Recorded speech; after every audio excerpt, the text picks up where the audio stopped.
Now I request to our senior Sanskrit teacher, Mr. Praveen Pandey sir, to please come and give your views. Suprabhatam. परम आदरणीय प्राचार्य महोदय, शिक्षक एवं शिक्षिकाएं, मेरे प्यारे बच्चों, आज कम्युनल हार्मोनी अर्थात सर्वधर्म सद्भाव, सांप्रदायिक सद्भाव का यह सप्ताह मनाया जा रहा है, जिसका शुभारंभ आज है। सर्वधर्म सद्भाव, सभी धर्मों के प्रति समान भाव रखना ही ये सांप्रदायिक सद्भाव या सर्वधर्म सौहार्द की बात बताता है। आज सीखने का दिन है कि हमारे भारत देश में विभिन्न धर्मों के लोग एक साथ रहते हैं। अपने अपने इच्छानुसार संविधान ने भी यह अधिकार दिया है कि आप जिस धर्म के प्रति आपकी आस्था दृढ़ है, आप उस धर्म का पालन करें। लेकिन कोई भी धर्म, कोई भी संप्रदाय, कोई भी मजहब यह नहीं सिखाता कि आप सब आपस में लड़ें। और इसका जीता जागता उदाहरण हमारा यह सुंदर प्यारा भारत देश है। यहाँ विभिन्न धर्मों के लोग, विभिन्न संस्कृतियों के लोग, विभिन्न भाषा भाषी के लोग रहते हैं, फिर भी परस्पर सौहार्द, परस्पर प्रेम अपने देश का एक उदात्त चरित्र है।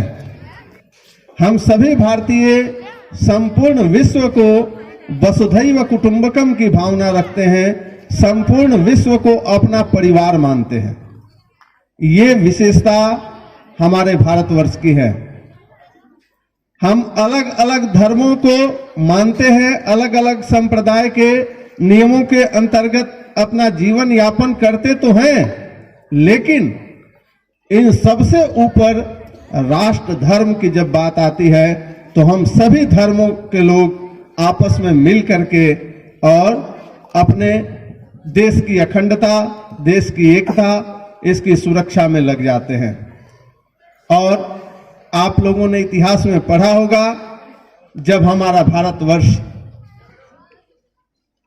अंग्रेजों की गुलामी की दास्ता झेल रहा था, उस समय यह कोई नहीं देख रहा था भारतीय कि मैं हिंदू हूं, मैं मुस्लिम हूं, मैं सिख हूं, मैं ईसाई हूं, मैं नहीं लड़ूंगा, मैं नहीं लड़ूंगा, बल्कि सभी धर्मों से श्रेष्ठ धर्म उस समय एक ही था, वह था राष्ट्र धर्म। वर्तमान समय में आप सभी देखते हैं कि कुछ सत्ता के लोभ में पड़ने वाले राजनेता हम सबों के बीच में धार्मिक खाई को, धार्मिक भेदभाव को बढ़ा करके, चढ़ा करके, बता के, समाज को बांट के आज जो देश में अस्थिरता पैदा करने की कोशिश कर रहे हैं, उससे सावधान रहने की जरूरत है। कुछ दिनों पहले दिल्ली में एक भयंकर दंगा हुआ था, कितने लोग मारे गए थे, उसमें कितनी जो है संपत्ति, सरकारी संपत्तियों का नुकसान हुआ था। क्यों? इस उन्माद को समाप्त करने के लिए ही तो ये सर्वधर्म समभाव की बात होती है। इसके उद्देश्य को जाने। इस धार्मिक सद्भावना की बात, सर्वधर्म सद्भाव की बात, इसको बताने के लिए क्यों आवश्यकता पड़ रही है? क्योंकि आज हम लोग इसके शिकार हो रहे हैं। पड़ोसी मुल्क से धर्म के आधार पर हमारे देश में विभाजन की एक गलत दिशा दी जा रही है, उसको पहचानने की जरूरत है। हम भले ही अलग अलग धर्म के मानने वाले, अलग अलग धर्म के अनुयायी जरूर हैं, लेकिन हमारा देश एक है और देश के प्रति, देश की सुरक्षा, देश की एकता, राष्ट्र की अखंडता, ये सबसे बड़ा धर्म है। इसको मानना, इसके प्रति जागरूक रहना हम सभी भारतीयों का परम कर्तव्य है। और इसका उदाहरण आप देखेंगे कि भारतीय संस्कृति में का मूल मंत्र क्या है? कहते हैं सर्वे भवन्तु सुखिनः सर्वे सन्तु निरामयाः सर्वे भद्राणि पश्यन्तु मां कश्चित् दुख भाग भवेत्।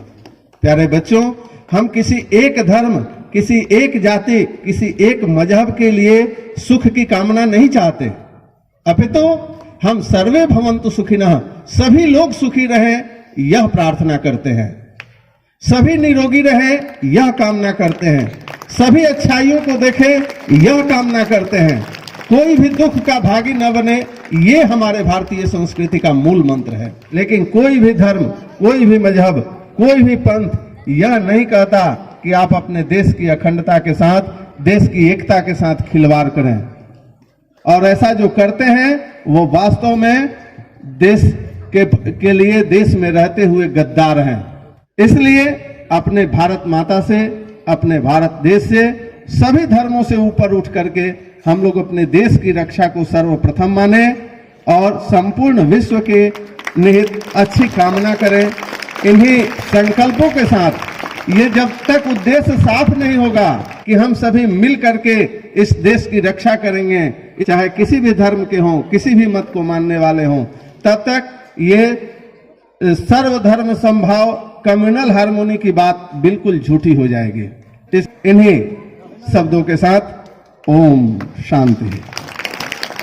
In this calm, beautiful morning, we have been gathered to deliver a message of peaceful coexistence, mutual trust, understanding among us to the society through communal harmony.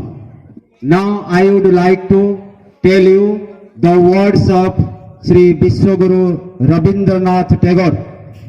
Once he said, "The Indian culture is just like a lotus, whose every petal flows the different types of fragrance. If one of the petals is distorted, the beauty of the flower gets impaired." India is a secular democratic country. The concept of a secularism based on Sarva Dharma Samabhav, that means the equal status of all religions. That means we have to give respect to all religions. The whole world is a family, Vasudhaiva Kutumbakam. India is a secular democratic country. That means we are varied people, varied culture, but we are one humanity. India is a country of land of diverse culture, traditions, but in spite of these diversities, there is an underlying bond of love in the name of religions. Some jingoists, some parochial thinkers, from narrow-minded, they are spreading the fire of jealousy, fire of hatred, and igniting the people. Let us come to spread the violence between the people and among the society. This is not good. Only the tolerance is the only remedy to cure these maladies.